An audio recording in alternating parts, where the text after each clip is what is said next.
ओम सत, ओम सत, ओम सत। आज आप लोगों को उपदेश सनातन धर्म पर दूंगा। देखिए, पीछे भी इस पर कुछ शब्द मैं उपदेश में दिया हूँ। सनातन धर्म कहते हैं जो सबसे बड़ा, सबसे पुराना धर्म, वह सनातन धर्म। जो सबसे पुराना धर्म है, तो धर्म का मतलब जो धारण करने योग्य है, यानी ज्ञान। मैं पहले के उपदेश में भी कहा हूँ कि ये जो वर्तमान में धर्म दिखाई देते हैं, ये तो मानव का एक आवंटन है, एक सामूहिक आवंटन है, बंटवारा है। ये धर्म नहीं। धर्म का मतलब ज्ञान होता है, धर्म का अर्थ ज्ञान होता है, और ज्ञान पूरे भूमंडल पर एक ही है। जैसे परमात्मा एक है, आत्मा एक है, ऐसे परमात्मा और आत्मा के संबंध में जो आध्यात्मिक ज्ञान है यानी बुद्धि है, वो भी एक ही है। अलग अलग कैसे हो गया? तो जो सबसे पुराना ज्ञान है, बुद्धि है, उसको सनातन धर्म कहते हैं, जो खिस्सा कहानियों में बदल दिया गया है। खिस्सा कहानियों में बदलने का मतलब, रुपए का एक सिक्का लीजिए, जो अशोक का निशान है, उस निशान को खिस्सा कहानी मान लीजिए, और पीछे जो उसकी वैल्यू लिखी हुई है, उसमें अंदर का ज्ञान मान लीजिए। तो हम केवल पहला पेज यानी अशोक का निशान ही पढ़ते आए हैं, जानते आए हैं। वो केवल पहचान मात्र है कि ये हिंदू धर्म का ये किताबें हैं, बस इतना ही है। ज्ञान उसमें क्या है, वो तो सनातन यानी सबसे पुराना ज्ञान है, तो पूरे भूमंडल के लिए ज्ञान है, विश्व के सभी आत्माओं के लिए ज्ञान है। क्योंकि परमात्मा जब एक है और आत्मा एक है, तो सबके लिए ज्ञान भी एक ही है। अब उस ज्ञान में मैं पीछे के उपदेश में कह चुका हूँ कि दो बातें हैं। पहली बात, पहले चेहरे को आप देखेंगे यानी पहले पन्ने को आप पढ़ते हैं, तो केवल एक पहचान दिखता है कि यह भारत का भारतीय धर्म है, यानी भारत भूभाग में जो लोग रहते हैं हिंदू समाज के, हिंदू समाज का मतलब चाहे भारत में हो चाहे उससे अलग हो, तो हिंदू समाज का ये धर्म है, यानी ये किताबें हैं। और दूसरे पेज को तो पढ़ा ही नहीं, तो केवल पहचाने उन्होंने पढ़ा है। पहचान में खिस्सा कहानी आता है। खिस्सा कहानी में ऐसा कर दिया गया है कि मानवता और प्रकृति के नियमों का विरोध दिखता है। तो जहाँ पर असंगतीय बात दिखता हो, यानी आश्चर्यजनक बात दिखता हो, यानी प्रकृति और मानवता के विरोध में दिखता है, तो मान लीजिए कि यहाँ पर कुछ छिपा हुआ है। क्योंकि कोई ज्ञानी ऐसा तो नहीं कर देगा कि इसके क्या ना प्रकृति के खिलाफ में कुछ कहेगा, या चाहे मानवता के खिलाफ में कोई कहेगा, ऐसा तो हो ही नहीं सकता। चाहे 84 लाख योनियों की बात हो, चाहे 33 कोटि देवताओं की बात हो, या चाहे ये 4 युगों की बात हो, ये सामने के चेहरे पढ़ने से, सामने के पन्ने पढ़ने से ये सब आश्चर्यजनक चीज़ें हैं, यानी ऐसा हो नहीं सकता।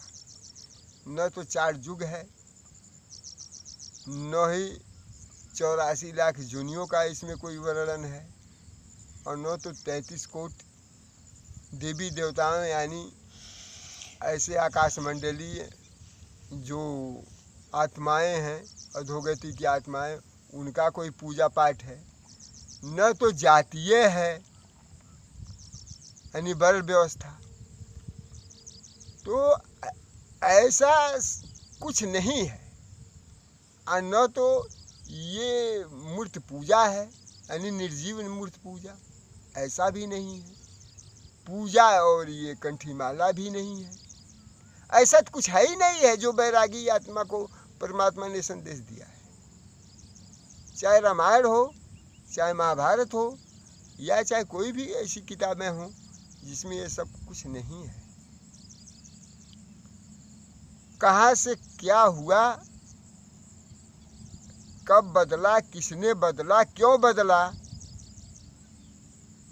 ज्ञान को ऐसा क्यों कवर कर दिया गया खिस्सा कहानी बना करके, ये बैरागी आत्मा को इस समय आने पर बताएगा। पीछे भी ये कर चुका है। हाँ, एक बात अवश्य है, इस ज्ञान के बराबर, यानी ये ज्ञान की जो किताबें लिखी हुई हैं, इन किताबों की तुलना में आज तक न भूमंडल पर कोई किताबें लिखी गई है, यानी विश्व में कोई किताबें की रचना आज तक हुआ ही नहीं है, और न तो आगे हो सकेगी।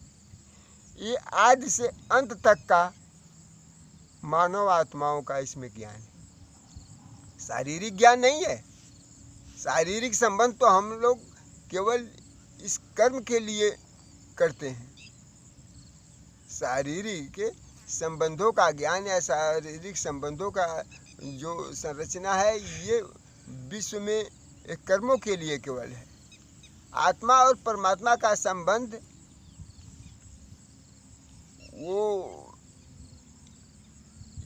क्या शारीरिक नहीं है, अशरीरी है, यानी निराकार रूप में है। जैसे बुद्धि या ज्ञान निराकार है, ऐसे आत्मा भी निराकार है, परमात्मा भी निराकार है। इनके संबंध में जो ज्ञान दिया गया है वो भी निराकार है। बुद्धि तो निराकार ही होती है, साकार में कर्मों के बाद बदलती है। तो ये सब निराकार रूप में है। साकार रूप में जब उसको कर दिया गया, वहीं पर प्रॉब्लम हो गया। और ये परमात्मा, सभी लोग, बहुत से ज्ञानियों ने इस विश्व में कहा है कि इस पर मत जाइए, बुद्धि में आइए, परमात्मा का याद कीजिए, अपने कर्मों को पहचानिए। ये बैरागी आत्मा भी इसी बात का बार बार संकेत किया है और कर रहा है कि आप लोग स्वदर्शी बनिए, यानी जो 7 नियम बताए हुए हैं उसका पालन करके आप लोग जोग लगाएं, जिसको नवधा भक्ति कहते हैं। भक्ति का मतलब भी ये शरीर से नहीं होता है, भक्ति भी आत्मा ही करती है, जिसको नवधा भक्ति कहते हैं। और ऐसे बोलेंगे, अजपा जाप होता है जो मुंह से नहीं जपा जाता, अंदर ही अंदर जपा जाता है, और तब वो भक्ति करती है, यानी जिसको तपस्या कहते हैं। जब उसके याद में हमेशा रहती है तो भक्ति में रहती है।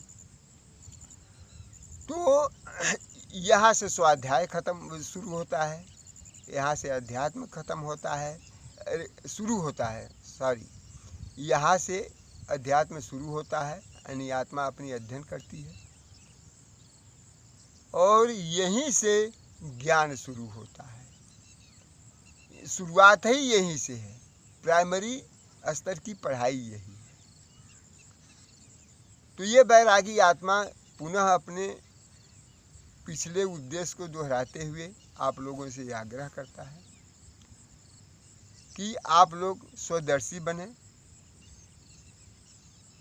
आत्मदर्शी बने, आत्मज्ञान अर्जित करें, उसके लिए 7 नियमों का पालन करें और परमात्मा से योग लगाएं। योग का अर्थ ही है कि परमात्मा से ध्यान लगाना, प्रेम लगाना, उससे संबंध जोड़ना।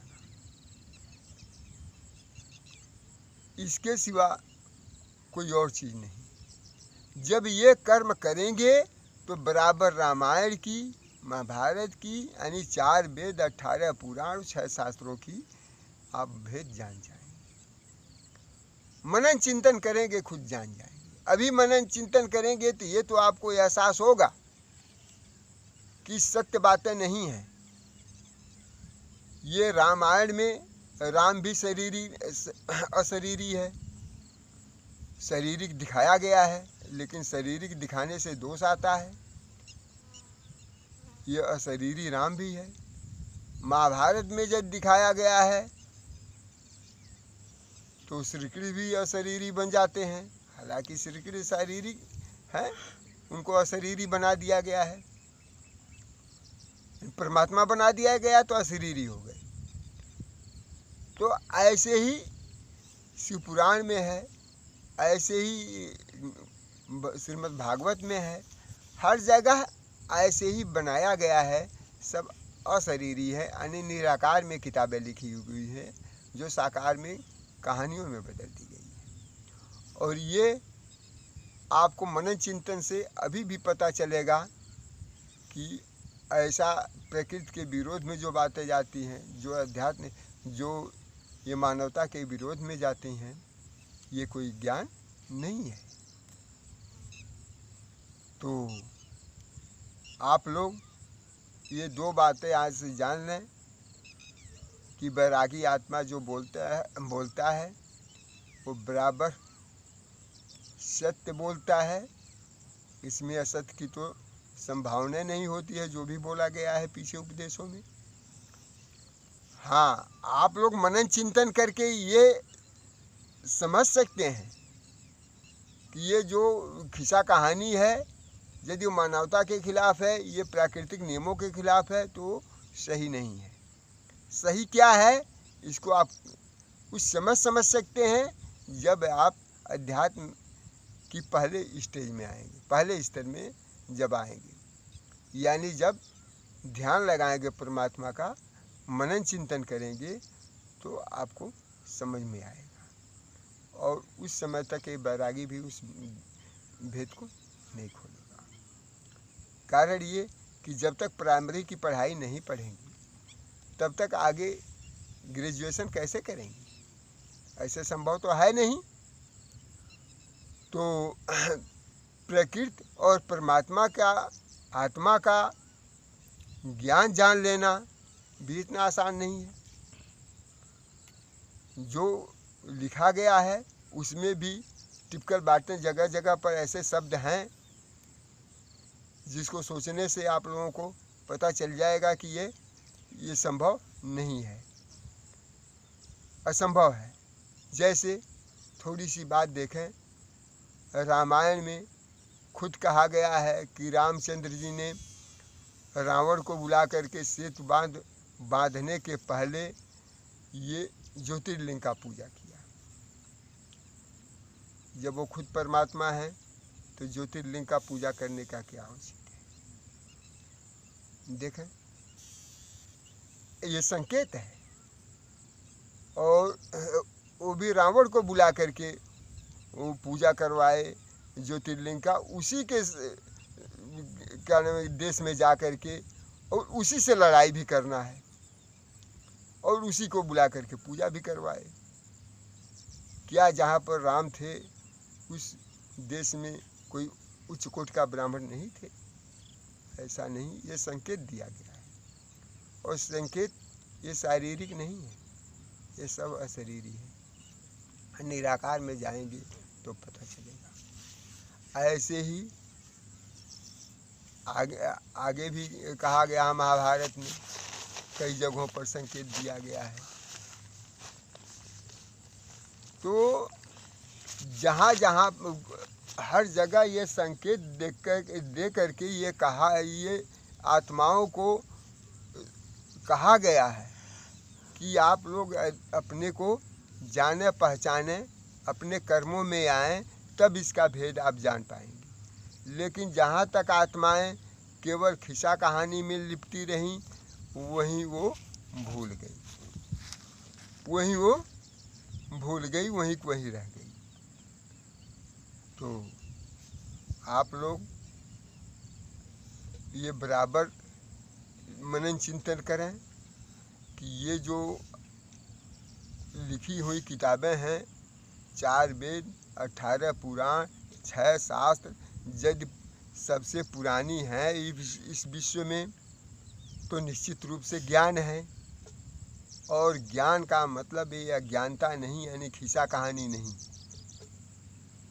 जैसे मैं बताया कि आत्मा जब परमात्मा का ध्यान लगाती है उसी को योग कहते हैं, और वही सन्यासियों का कर्म है जो आप अपने घर में कर सकते हैं।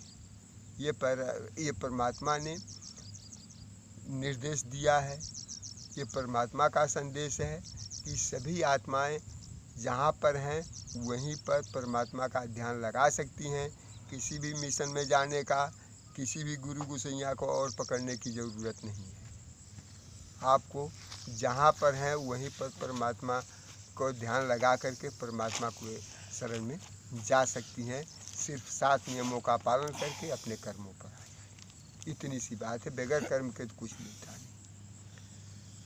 तो आज का उपदेश यहीं पर। ओम सग, ओम सग, ओम सग। कितने